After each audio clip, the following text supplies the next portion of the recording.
자, 206쪽에 같이 풀면서 이제 설명하면서 같이 풀겠습니다. 화석과 지질 시대에 대한 설명으로 옳지 않은 거. 호박 속에 갇힌 생물도 화석이 될 수 있다. 이 호박이 그 뭐 먹는 호박 말고 그 보석인 거 아시죠, 그쵸? 송진 안에 갇혀가지고 약간 노란색인데 투명한 거 그런 보석 말하는 겁니다. 그래서 화석될 수 있는 거 맞고요. 화석을 통해 과거 대륙 이동을 알 수도 있고 생명체가 처음 등장한 이후 역사를 지질시대라고 한다. 아니고요. 생명체가 처음 등장한 이유가 아니라 지구가 처음 생겨난 이후 그때부터가 이제 지질시대가 되는 거고 지질시대 중 성캄브리아 시대의 길이가 상대적으로 가장 길고요. 지층이 생성된 시대를 알려주는 화석은 표준화석이다. 맞습니다. 표준화석이 이제 고생되냐, 신생되냐, 뭐 중생되냐 이렇게 알려주잖아요. 시대를 알려주는 게 표준화석, 그 환경을 알려주는 게 시상화석. 이렇게 구분하셔야 됩니다. 3번 답이고. 지질시대 구분하는 기준으로 가장 적절한 것은 생물들의 급격한 변화입니다. 예, 이거를 이제 화석을 통해 알아내서 그 지질시대 구분하고 있고요. 3번이었고, 자, 이거는 고생대, 중생대, 신생대 순이죠. 예, 2번. A는 선캄브리아 시대. 그 다음에 A에서 D에 대한 설명 옳은 것. 예, A 시대에 화석이 가장 많이 발견된다. 길이는 가장 길지만 화석이 가장 적습니다. 갑주어는 고생대, 이런 거 아셔야 되는 거예요. 고생대. 갑주어 고생대고 B 시대에 살았던 생물이다. 맞죠? C 시대는 D 시대보다 지속 기간이 길다. 뭐 그걸 보면 아시겠지만 지속 기간이 중생대가 더 깁니다. 그렇잖아요, 그렇죠? 예, 그래프 보셔도 알고 중생대가 더 신생대보다 길다. 그 다음에 5번 성캄브리아 시대 화석이 거의 발견되지 않는 까닭 세 가지만 서술하시오. 일단 생물의 개체수가 적었다. 생물의 개체수가 한 칸 뒤로 가도 너무 가까워?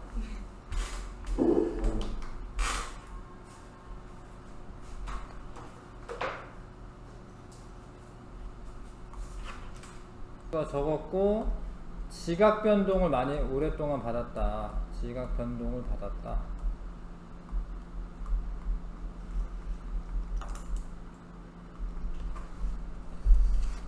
다음에 뭐 단단한 골격이 없었다. 생물들이 그런 생물들이 별로 없었습니다. 생물이 단단한 골격이 없었다. 이런 거 적으시면 되고요. 그 다음에 6번 화석을 통해 알 수 있는 사실이 아닌 거. 자, 과거의 지진 활동. 요거는 뭐 단층이라던가 뭐 이런 거 봐야 될 것 같고요. 예, 지층이 끊어진 흔적이라던가 뭐 이런 걸 봐야 될 것 같습니다. 예, 4번. 그 다음에 시상화석과 표준화석으로 가장 적합한 거 순서대로. 시상화석은 분포 면적이 좁고 생존기간이 길어야지 시상화석, 분포 면적이 넓고 생존기간이 적어야지 표준화석. A, D 순으로 쓰면 되네요. 2번. 암모나이트는 중생대 화석이고 고사리는 이제 고생대 때부터 화석이야. 근데 고생대 때부터기 때문에 이거는 시상화석이야. 시상화석. 지금도 사실 고사리가 살고 있기 때문에 이거는 하여튼 시상화석이고, 삼엽충은 이제 고생대 때 화석인데 요런 건 표준화석이 되는 거죠. 가와 다는. 가는 중생대에 번성했던 생물이다. 맞고요.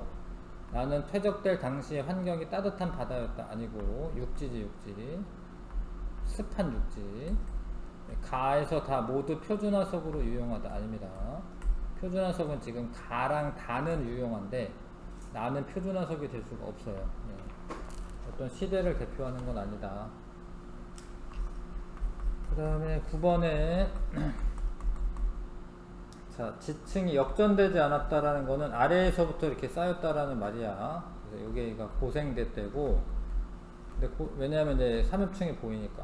여기는 이제 신생대인데 중간에 중생대가 없잖아요. 요런 거를 이제 부정합이라고 합니다. 이 부정합. 오랜 시간 간격이 존재하는 그런 얘를 이제 부정합이라고 하는데, 이게 왜 그런지는 설명했는데, 그쵸? 고생대 때 그 바닷속에 있다가 이렇게 침전이 되다가 그 다음에 이제 융기를 해가지고요, 만약에 중생대 때 침전됐던 게 있을 수도 있거든요. 근데 융기를 하면은 얘가 이 물 표면이 있는데 이렇게 올라오잖아요. 그러면 이렇게 막 깎여요, 땅이. 이렇게 깎인 다음에 다시 가라앉거나, 아니면 사실 이거는 다시 가라앉았다기보다는 이제 육지 생물이 막 이렇게 된 건데, 하여튼 요건 좀 보통은 다시 가라앉거든요. 근데 이제 이건 육지 생물이기 때문에 그렇게 설명하기 좀 어렵네요. 어찌됐건 이 부정합은 융기했다가 침강했다 그러는 과정에서 이거 바로 다음 얘가 아니에요. 그러니까 층층이 쌓이면 정합이라고 해요. 정합. 이거 다음 이거 다음 이거 다음 이면 정합이고, 이거 다음 되게 시간 간격이 오래 흐르고 난 다음에 쌓인 거는 부정합이라고 합니다. 셰일이 3층보다 먼저 퇴적된 거는 맞고요. 이 지역은 육지 환경에서 바다 환경으로 바뀌었다. 반대. 왜냐면 이제 삼엽충이 바다에 사는 애이기 때문에 얘는 이제 육지에 사는 애고, 바다에서 육지로 변한 거죠. 이 지역에는 중생대 지층이 나타나지 않는다. 안 왔네 지금. 않는다 맞죠? 기억 디귿 한번. 자, 그 다음에 10번에 가장 오래된 생물의 흔적은 스트로마톨라이트라고 합니다. 시아노박테리아가 겹겹이 쌓여서 만들어진 구조이다. 자, 이거는 선캄브리아 시대입니다. 근데 스트로마톨라이트는, 자, 에디아카라 동물군 선캄브리아 시대야. 선캄브리아 시대. 선캄브리아 시대의 다세포 생물. 시아노박테리아는 단세포 생물이에요. 근데 에디아카라 동물군 화석은 다세포 생물입니다. 그 다음에 이 중에서는 이제 뭐 어류가 없으니까 양서류가 되겠죠. 양서류는 고생대 때 번성한 거는 고생대. 그 다음에 파충류가 중생대 때 번성한 거고, 지금은 이제 신생대는 포유류가 합니다. 그래서 리을 기역 니은 디귿, 3번. 자, 고생대 말에 빙하기가 있었다. 이게 지금 빙하기가 있었어요. 그러니까 지금 현재보다 이렇게 더 추운 요런 데가 빙하기가, 이게 빙하기인가, 빙하기. 한랭한. 맞는 이야기고, 고생대 기후는 대체로 온난 건조하였다. 그러니까 중생대 기후 대체로 온난 건조하였다. 온난하고 건조하네. 건조하잖아요, 그쵸? 예, 그래프 보시면. 자, 지질시대 구분은 식물계보다 동물계 변화를 기준으로 한다. 근데 요거랑 좀 잘 맞는 게 뭐냐면 동물계잖아, 동물계잖아, 그쵸? 여기 조금 안 맞아도. 식물계보단 동물계가 더 맞아요. 동물계. 디귿이 맞습니다. 5번. 자, 그 다음에 요거는 이제 그 고생대 말에, 어찌됐건 고생대입니다. 고생대 말 판기아가 만들어진 거고요. 조금 갈라졌죠. 이렇게 다가. 이게 중생대고 이게 신생대가 됩니다. 나가.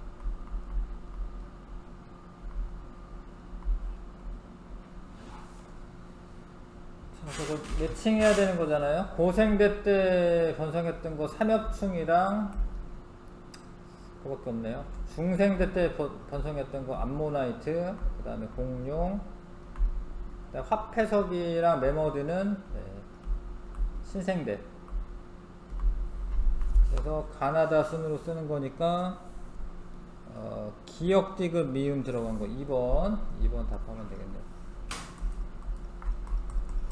자, 가시대 오존층이 없었다. 지금 육지에 살고 있으니까 아니고, 나시대 생물은 바닷속에서만 살았다. 얘 지금 올라오고 있는데 지금 다시대에는 파충류가 번성하였다. 맞네요. 중생대.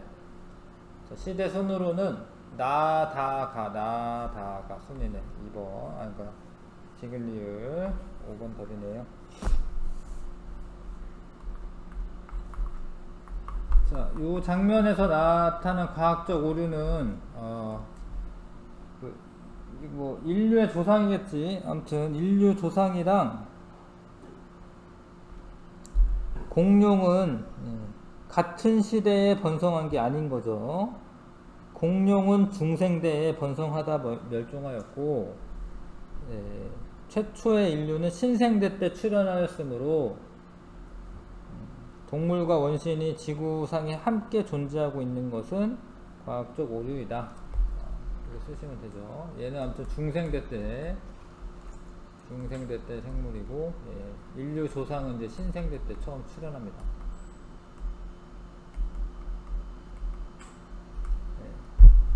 그거를 잘 쓰시면 되고요. 16번 대멸종에 관한 건데요. 총 5번의 대멸종이 있었고요. 그중 가장 큰 대멸종은 고생대 말에 있었습니다. 음석 충돌이 주요 원인으로 추정되는 거는 간은 아니고요. 요 끝에 중생대 말에 암모나이트와 공룡이 멸종한 것도 요때 중생대 말 간은 아닙니다.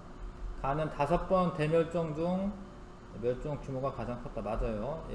생물의 과수가 급격하게 줄어듭니다. 자, 17번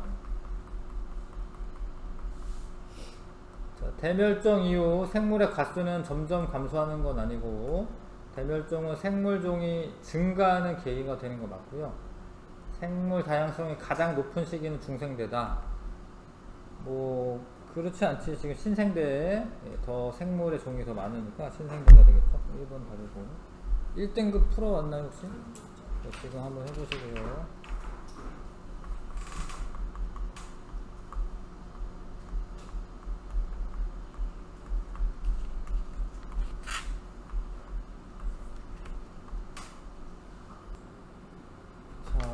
이거는 이제 그 생물종의 급격한 변화를 기준으로 끊는 게 제일 좋은데 여기가 제일 좋은 거죠. 여기가 만약에 두 시대로 구분을 한다면 뭐 D 같은 경우에는 뭐 시상화석이라고 볼 수도 있고요.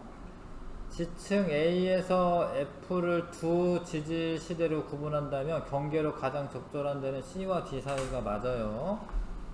이해 가시죠? 그러니까 B 같은 경우에 이렇게 잘 살다가 멸종했고 얘도 잘 살다가 멸종했고 새로운 종이 태어났고 여기서 새로운 종이 이제 있고 그러니까 지금 C와 D 사이가 가장 적절합니다.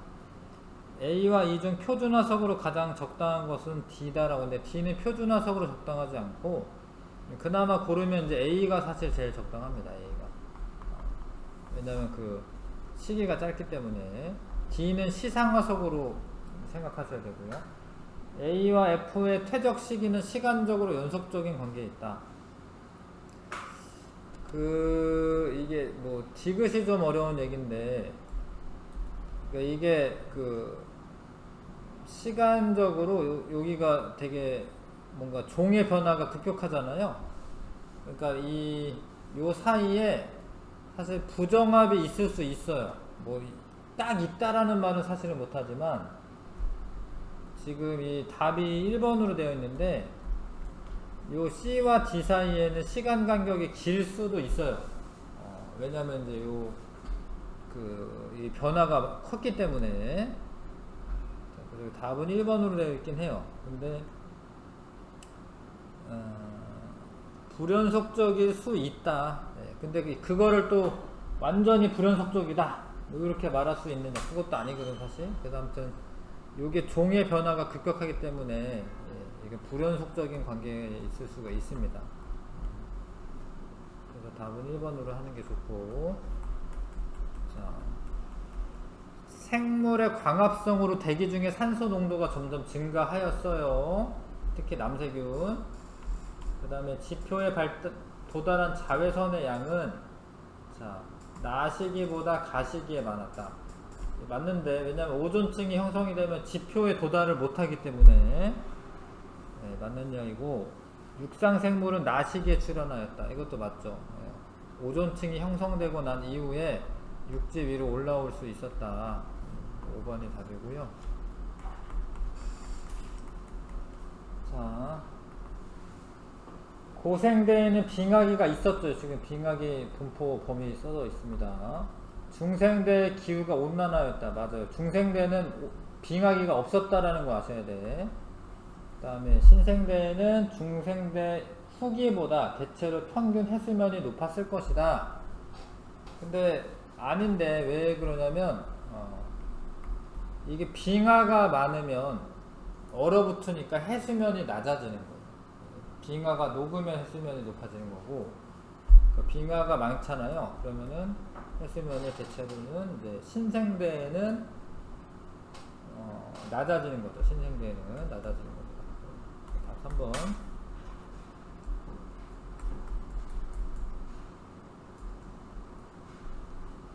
자, A에서 C 동안의 대멸종은 총 5번이라고 생각하셔야 되겠고요. B시대 말기에 해양 생물이 급격하게 감소한 주요 원인은 판기와 형성이다. 이거는 A시대 말기. 요때는 이제 운석 충돌이라고 보셔야 되고요. B시대 동안 대륙붕의 면적이 증가하였다. 이게 무슨 얘기냐면 이제 한 덩어리가 됐을 때는 이게 대륙붕이 얕은 바다거든요. 얕은 바다. 그러니까 해안가가 적기 때문에 대륙붕이 별로 없다가 B시대 동안에 막 갈라지잖아요. 그럼 대륙붕이 증가하는 게 맞아요. 대륙붕은 한 200m까지 얕은 바다를 말하거든요. 자, C시대의 해양 생물 가수가 가장 많았다. 그러네. 지금 그래프 보시면 가장 많았습니다.